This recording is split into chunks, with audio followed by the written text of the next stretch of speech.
Hi hello ನಮಸ್ಕಾರ ಎಲ್ಲ ಕರ್ನಾಟಕ ವಿದ್ಯಾರ್ಥಿಗಳೇ. ಸಾಕಷ್ಟು ವಿದ್ಯಾರ್ಥಿಗಳು ಸರ್ SDA FDA ಎಕ್ಸಾಮಿನೇಷನ್ ಸಂಬಂಧಪಟ್ಟೆ ಸಾಕಷ್ಟು ಡೌಟ್ಸ್ ಅನ್ನ ಕೇಳಿದ್ದೀರಾ. ಮೊದಲನೇ ಡೌಟ್ ಬಂದ್ಬಿಟ್ಟು ಸರ್ ನಾವು ಡಿಗ್ರಿ ಮಾಡಿದ್ದೇವೆ ಎಕ್ಸಾಮಿನೇಷನ್ ಅಪ್ಲೈ ಮಾಡ್ಬೋದಾ? Of course you can apply for this job. ಮತ್ತೆ ನೆಕ್ಸ್ಟ್ ಡಿಪ್ಲೊಮಾ ಮಾಡಿದೀವಿ ಸರ್ ಬರುತ್ತೆ ಅಂತ ನೋಡಿ. 10th ಮೇಲೆ ಕೂಡ ಇದೆ, ಸೆಕೆಂಡ್ PUC ಮೇಲೆ ಕೂಡ ಇದೆ, ಡಿಗ್ರಿ ಮಾಡಿದವರು ಕೂಡ ಇದೆ. ಮತ್ತೆ ಹ್ಯಾಂಡಿಕ್ಯಾಪ್ SDA FD ಯಾವಾಗ ಬಿಡ್ತಾರಂತ ಬಹಳ ಜನ ಕೇಳಿದಿರಾ. ಕೆಲವೊಂದು ಮೀಸಲಾತಿಗಳು ಇರ್ತವೆ, ಅದಕ್ಕೆ ನೀವು ಅಪ್ಲೈ ಮಾಡಬಹುದು. ಮತ್ತೆ ಫೈನಲ್ ಕ್ವಶನ್ ಸರ್ ಎಕ್ಸಾಮಿನೇಷನ್ ಯಾವಾಗ ಆಗುತ್ತೆ ನೋಡಿ ವಿದ್ಯಾರ್ಥಿಗಳೇ. ಇವಾಗ ಆಲ್ರೆಡಿ ಶೀಘ್ರದಲ್ಲಿ ಒಂದು ಅಪ್ಲಿಕೇಶನ್ ಲಿಂಕ್ ಅನ್ನ ಕೊಡ್ತಾರೆ. ಇವಾಗ ಆಲ್ರೆಡಿ ನೋಟಿಫಿಕೇಶನ್ ಔಟ್ ಆಗಿದೆ. ಓಕೆ, ಅಷ್ಟೇ ಏನಪ್ಪಾ ಅಂದ್ರೆ ಅಪ್ಲಿಕೇಶನ್ ಲಿಂಕ್ ಕೂಡ ಕೊಟ್ಟಿಲ್ಲ, ಶೀಘ್ರದಲ್ಲಿ ಅಂತ ಕೊಟ್ಟಿದ್ದಾರೆ. ಆದಷ್ಟು ಬೇಗನೆ ಬರುತ್ತೆ. ಬಂದ ತಕ್ಷಣ ನಿಮಗೆ ವಿಡಿಯೋ ಮಾಡಿ ತಿಳಿಸ್ತೇನೆ ಯಾವ ರೀತಿ ನೀವು ಅಪ್ಲಿಕೇಶನ್ ಫಾರ್ಮ್ ನ ಭರ್ತಿ ಮಾಡ್ಬೇಕಂತ. ಅದು ಆನ್ಲೈನ್ ದಲ್ಲಿ ಇರುತ್ತೆ, KA ವೆಬ್ಸೈಟ್ ದಲ್ಲಿ. Okay, Karnataka examination authority. ಅಲ್ಲಿ ನಿಮಗೆ ಯಾವ ಡಾಕ್ಯುಮೆಂಟ್ಸ್ ಅಪ್ಲೋಡ್ ಮಾಡಬೇಕು, ಏನೇನು ಮಾಹಿತಿ ನೀಡಬೇಕು, ನಿಮ್ದು ಆಧಾರ್ ಕಾರ್ಡ್ ಆಗಿರ್ಬೋದು, ನಿಮ್ಮ ಎಜುಕೇಶನ್ ಡೀಟೇಲ್ಸ್ ಆಗಿರ್ಬೋದು, ಆಮೇಲೆ ನಿಮಗೆ ಪರ್ಸನಲ್ ಇನ್ಫಾರ್ಮೇಷನ್ ಎಲ್ಲ ಕೂಡ ಫಿಲ್ ಮಾಡಿಬಿಟ್ಟು ವಿತ್ ನಿಮ್ಮ ಫೋಟೋ ಮತ್ತೆ ಸಿಗ್ನೇಚರ್ ಯಾವ ರೀತಿ ಅಪ್ಲೋಡ್ ಮಾಡೋದನ್ನ ಪೂರ್ತಿ ಒಂದು ಪ್ರೋಸೆಸ್ ನಿಮಗೆ ಎಕ್ಸ್ಪ್ಲೇನ್ ಮಾಡ್ತೀನಿ. ನೀವು ಮೊಬೈಲಲ್ಲಿ ಕೂಡ ಅಪ್ಲೈ ಮಾಡ್ಕೋಬಹುದು. ಮತ್ತೆ ಸಾಕಷ್ಟು ವಿದ್ಯಾರ್ಥಿಗಳು ನಂಗೆ ಡೌಟ್ಸ್ ಕೇಳ್ತಾ ಇದ್ದಾರೆ, ಸರ್ ನಮಗೆ ಯಾವುದು ಜಾಬ್ ಸಿಗ್ತಾ ಇಲ್ಲ, ಕಳೆದ ಒಂದು 4-5 ತಿಂಗಳಿಂದ ನಿಮ್ಗೆ ಯಾವುದು ಜಾಬ್ ಸಿಗ್ತಾನೆ ಅಂತ ಭಾಳ ಜನ ಕ್ವಶನ್ ಕೇಳಿದ್ದೀರಾ. ನೋಡಿ ವಿದ್ಯಾರ್ಥಿಗಳೇ, ನೀವು ಬರೇ ಒಂದೇ ಜಾಬ್ ಬಗ್ಗೆ ಫೋಕಸ್ ಮಾಡಿದ್ರೆ ಸ್ವಲ್ಪ ಡಿಲೇ ಆಗುತ್ತೆ. ಓಕೆ, ಇವಾಗ ಸಾಕಷ್ಟು ವೇರಿಯಸ್ ಡಿಪಾರ್ಟ್ಮೆಂಟ್ ಮುಖಾಂತರ ನಿಮಗೆ ಜಾಬ್ಸ್ ಅನ್ನು ಕರೀತಿರ್ತಾರೆ. ಓಕೆ, ಎಕ್ಸಾಂಪಲ್ ಇಲ್ಲಿ ನಿಮಗೆ ಕರ್ನಾಟಕ ಸರ್ಕಾರ ವತಿಯಿಂದ ಜಿಲ್ಲಾ ಮಕ್ಕಳ ರಕ್ಷಣಾ ಘಟಕ ಯಾದಗಿರಿ ಮುಖಾಂತರ ಒಂದು ಜಾಬ್ ಪೋಸ್ಟ್ ಇದೆ. ನೀವು SSLC ಮಾಡಿದ್ರೆ ನಡೆಯುತ್ತೆ, ಅಥವಾ ನೀವು ಸೆಕೆಂಡ್ PUC ಮಾಡಿದ್ರೆ ಕೂಡ ಬರುತ್ತೆ. ಅದೇ ರೀತಿಯಾಗಿ GNA ಒಂದು ಜನರಲ್ ನರ್ಸಿಂಗ್ ಮಿಡ್ ವೈಫರಿ ನೀವು ನರ್ಸಿಂಗ್ ಮಾಡಿದ್ರೆ ಕೂಡ ಬರುತ್ತೆ. ಆಸ್ ವೆಲ್ ನೀವು ಗ್ರಾಜುಯೇಟ್ ಆಗಿದೆ, ಡಿಗ್ರಿ ಮಾಡಿದ್ರು ಕೂಡ ನೀವು ಅಪ್ಲೈ ಮಾಡ್ಕೋಬಹುದು. ಆಪ್ತ ಸಮಾಲೋಚಕರು ಅಂತ ಕೊಟ್ಟಿದ್ದಾರೆ, ಗೃಹ ಪಾಲಕರು ಅಂತ ಕೊಟ್ಟಿದ್ದಾರೆ, ಅಡುಗೆ ಸಹಾಯಕರು ಅಂತ ಕೊಟ್ಟಿದ್ದಾರೆ, ಸ್ಟಾಫ್ ನರ್ಸು, ಇನ್ನು ಕೂಡ ಹಲವಾರು ಪೋಸ್ಟ್ ನಿಮಗೆ ಲಭ್ಯವಿದ್ದಾವೆ.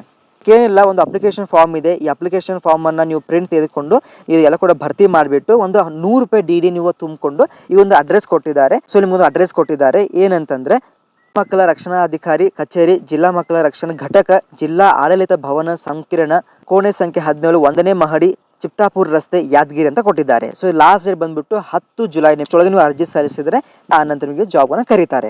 ಮತ್ತೆ ಬಹಳ ವಿದ್ಯಾರ್ಥಿಗಳು ಸರ್ ನಮಗೆ ಎಕ್ಸಾಮಿನೇಷನ್ ಅಂದ್ರೆ ಬರಲ್ಲ ಅಂತ ಅಂದ್ರೂ ಕೂಡ ನಿಮಗೆ ಬರೀ ಇಂಟರ್ವ್ಯೂ ಬೇಸಿಸ್ ಮೇಲೆ ಕೂಡ ಸಾಕಷ್ಟು ಜಾಬ್ಸ್ ಲಭ್ಯವಿದ್ದಾವೆ. ಓಕೆ, ಸೊ ವೇರಿಯಸ್ ಡಿಪಾರ್ಟ್ಮೆಂಟ್ಸ್ ಮುಖಾಂತರ ಕಾಂಟ್ರಾಕ್ಟ್ ಕೂಡ ಕರೀತಾರೆ. ಕಾಂಟ್ರಾಕ್ಟ್ ಬೇಸಿಸ್ ಮೇಲೆ ಅಲ್ಲಿ ಕೂಡ ನೀವು ಒಂದು ಪೇ ಸ್ಕೇಲ್ ಚೆನ್ನಾಗಿರುತ್ತೆ ನೋಡಿ. ಪ್ರತಿ ದಿನ ಕೂಡ ನಮಗೆ ವೇರಿಯಸ್ ಡಿಪಾರ್ಟ್ಮೆಂಟ್ ಮುಖಾಂತರ ಅಟ್ಲೀಸ್ಟ್ ಒಂದು 4-5 ಜಾಬ್ಸ್ ಬರ್ತಾ ಇರ್ತವೆ. ಓಕೆ, ಪ್ರತಿಯೊಂದು PDF ನನಗೆ ವಾಟ್ಸ್ಆಪ್ ಶೇರ್ ಮಾಡ್ತೀನಿ. ಏನ್ ಮಾಡಿ, ಎಲ್ಲದಕ್ಕೂ ಅಪ್ಲೈ ಮಾಡಿ. ಓಕೆ, ಅದು ನಿಮ್ಗೆ 500 ರೂಪಾಯಿ ಫೀಸ್ ಇರ್ಬೋದು, 300 ರೂಪಾಯಿ ಇರ್ಬೋದು, 100 ರೂಪಾಯಿ ಕೂಡ ಇರ್ಬೋದು. ಓಕೆ, ಒಂದು ತಿಂಗಳಲ್ಲಿ ಏನಿಲ್ಲ ನಿಮಗೆ 25-30 ಜಾಬ್ಸ್ ಬಂದೇ ಬರುತ್ತೆ. ಓಕೆ, ಮಿನಿಮಮ್ ಒಂದು 10 ಜಾಬ್ಗೆ ನೀವು ಅಪ್ಲೈ ಮಾಡಿದ್ರೆ 100% ನೀವು ಕಾನ್ಫಿಡೆಂಟ್ ಆಗಿದ್ರೆ, ನೀವು ಕರೆಕ್ಟಾಗಿ ಪ್ರೊಸೀಜರ್ನ ಫಾಲೋ ಅಪ್ ಮಾಡಿದ್ರೆ ನೀವು 100% ಒಂದು ಜಾಬ್ ನಿಮ್ಗೆ ಖಂಡಿತ ಸಿಕ್ಕೇ ಸಿಗುತ್ತೆ. ಅದು ಕಾಂಟ್ರಾಕ್ಟ್ ಬೇಸಿಸ್ ಮೇಲೆ ಆಗಿರ್ಬೋದು, ಅದು ಕರ್ನಾಟಕ ಸರ್ಕಾರ ಮುಖಾಂತರ ನಿಮಗೆ ಜಾಬ್ ನಿಮಗೆ ಸಿಗುತ್ತೆ. ನನಗೆ ಬಹಳಷ್ಟು ವಿದ್ಯಾರ್ಥಿ ಕಮೆಂಟ್ ಮಾಡ್ತಿರ್ತಾರೆ, ಸರ್ ನಂಗೆ ಪ್ರೈವೇಟ್ ಜಾಬ್ ಆದರೆ ಬೇಡ ಸರ್, ಬಹಳಷ್ಟು ಕಿರಿಕಿರಿ ಇರುತ್ತೆ ಅಂತ. ನಂಗೆ ಖಂಡಿತ ಅರ್ಥ ಆಗುತ್ತೆ. ಆದರೆ ಈ ಗೌರ್ಮೆಂಟ್ ಸೆಕ್ಟರಲ್ಲಿ ಬೇರೆ ಬೇರೆ ಡಿಪಾರ್ಟ್ಮೆಂಟ್ಸ್, ಇವಾಗ ನಾನು ಹೇಳಿದ್ನಲ್ಲ, ವಾಟರ್ ಡಿಪಾರ್ಟ್ಮೆಂಟ್ ಆಗಿರ್ಬೋದು, ಬೇರೆ ಬೇರೆ central government as well state government ಮುಖಾಂತರ ಬೇರೆ ಬೇರೆ ಹಲವಾರು ಸರ್ಕಾರಿ ಡಿಪಾರ್ಟ್ಮೆಂಟ್ಸ್ ನಿಮಗೆ ಕಾಂಟ್ರಾಕ್ಟ್ ಬೇಸ್ ಮೇಲೆ ಕರಿತಿರ್ತಾರೆ. ಓಕೆ, ಇನ್ ಕೆಲವೊಂದು ಫುಲ್ ಕಂಪ್ಲೀಟ್ ಆಗಿರುತ್ತೆ. ಒನ್ಸ್ ನೀವು ಕಾಂಟ್ರಾಕ್ಟ್ ಬೇಸ್ ಅಟ್ಲೀಸ್ಟ್ ಹೋದರೆ ಅಲ್ಲಿ ಮುಂದೆ ನಿಮ್ಗೆ ಏನಾದರೂ ಮಾತಾಡ್ಕೋತಾ ಆದರೆ ಒಂದು ಒಳ್ಳೆ ನಿಮ್ಗೆ ಜಾಬ್ ಸಿಗ್ಬೋದು. ಅದಕ್ಕೆ ಎಫರ್ಟ್ ಇರಬೇಕು ಮತ್ತು ಪ್ರಯತ್ನ ಅದು 100% ಇರಲೇಬೇಕು ವಿದ್ಯಾರ್ಥಿಗಳೇ. ಸುಮಾರು ನನಗೆ ಗೊತ್ತಿದೆ, ಒಂದು ದಿನದಲ್ಲಿ ಒಂದು 4 ಜಾಬ್ ಹೊಸದಾಗಿ ಬಂದೇ ಬಿಟ್ಟಿರ್ತಾವೆ. ಓಕೆ, ಸೊ ಎಲ್ಲ PDF ಸೆಂಡ್ ಮಾಡ್ತಾ ಇರ್ತೇನೆ. ಬೇಸ್ಡ್ ಆನ್ ಯುವರ್ ಕ್ವಾಲಿಫಿಕೇಶನ್ ನೋಡ್ಕೊಂಡ್ಬಿಟ್ಟು ನೀವು ಅದಕ್ಕೆ ಅಪ್ಲೈ ಮಾಡ್ಕೊಂಡು ಜಾಬ್ನ ಪಡೀರಿ.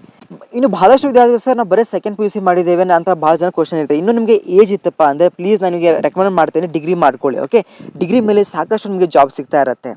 ಸೊ ಇವಾಗ ಸಾಕಷ್ಟು ನೀವು ಯೂಟ್ಯೂಬ್ ಚಾನಲ್ ನೀವು ನೋಡಿರ್ಬೋದು, ಯೂಟ್ಯೂಬ್ ವಿಡಿಯೋಸ್ ಬರೀ ನಿಮಗೆ ಇನ್ಫಾರ್ಮೇಷನ್ ನೀಡಿ ಹೋಗಿಬಿಡ್ತಾರೆ. ಬಟ್ ನಮ್ಮ ಒಂದು ಚಾನಲ್ ಉದ್ದೇಶ ಏನಪ್ಪ ಅಂದರೆ ಎಲ್ಲ ವಿದ್ಯಾರ್ಥಿಗಳು ಒಂದು ಜಾಬ್ ಸಿಗಲೇಬೇಕು. ಓಕೆ, ಅದು ಪ್ರೈವೇಟ್ ಆಗಿರ್ಬೋದು ಅಥವಾ ಗೌರ್ಮೆಂಟ್ ಆಗಿರ್ಬೋದು, ಎಲ್ಲ ಒಂದು ಕಾಂಟ್ರಾಕ್ಟ್ ಬೇಸ್ ಮೇಲೆ ಗೌರ್ಮೆಂಟ್ ಸೆಕ್ಟರಲ್ಲಿ ಸಿಗ್ತಪ್ಪ ಅಂದರೆ ನಿಮಗೆ ಭಾಳಷ್ಟು ಹೆಲ್ಪ್ಫುಲ್ ಆಗುತ್ತೆ. ಪ್ರತಿಯೊಂದು ಸರ್ಕಾರ ವತಿಯಿಂದ ಯಾವಾಗ ನಮಗೆ ಜಾಬ್ಸ್ ಬರುತ್ತೆ ಎಲ್ಲ ಕೂಡ ಅದು ಫುಲ್ ಗೌರ್ಮೆಂಟ್ ಆಗಿರ್ಬೋದು, ಟೆಂಪ್ರರಿ ಆಗಿರ್ಬೋದು, ಎಲ್ಲ ಕೂಡ ಜಾಬ್ ನಿಮಗೆ ಇನ್ಫಾರ್ಮೇಷನ್ ಮಾಡ್ತಾನೆ ಇರ್ತೀನಿ. ಅದು ನನ್ನ ಕರ್ತವ್ಯ ಅಂತ ಹೇಳ್ಕೊಂಡು ಫಸ್ಟ್ ಟೈಮ್ ನಮ್ಮ ಚಾನಲ್ ವಿಸಿಟ್ ಮಾಡಿದ್ರೆ ಒಂದು ಲೈಕ್ ಇರಲಿ. ಅದೇ ರೀತಿಯಾಗಿ ಇನ್ನೂ ಹೆಚ್ಚಿನ ವಿಡಿಯೋಸ್ಗೆ ಸಬ್ಸ್ಕ್ರೈಬ್ ಮಾಡ್ಕೊಳ್ಳಿ. ನಮ್ಮದು ಇನ್ಸ್ಟಾಗ್ರಾಮ್ದಲ್ಲಿ ಕೂಡ ಫಾಲೋ ಅಪ್ ಮಾಡ್ಕೋಬಹುದು, ಆಸ್ ವೆಲ್ ಆಸ್ ವಾಟ್ಸ್ಆಪ್ ಕೂಡ ಇದೆ, ಲಿಂಕ್ ಇನ್ ಕಮೆಂಟ್ ಸೆಕ್ಷನ್. ಸೊ ತಪ್ಪದೆ ಎಲ್ಲರೂ ಕೂಡ ಲೈಕ್ ಮಾಡಿ, ಶೇರ್ ಮಾಡಿ, ಹಾಗೆ ಸಬ್ಸ್ಕ್ರೈಬ್ ಕೂಡ ಮಾಡ್ಕೊಳ್ಳಿ. Thank you.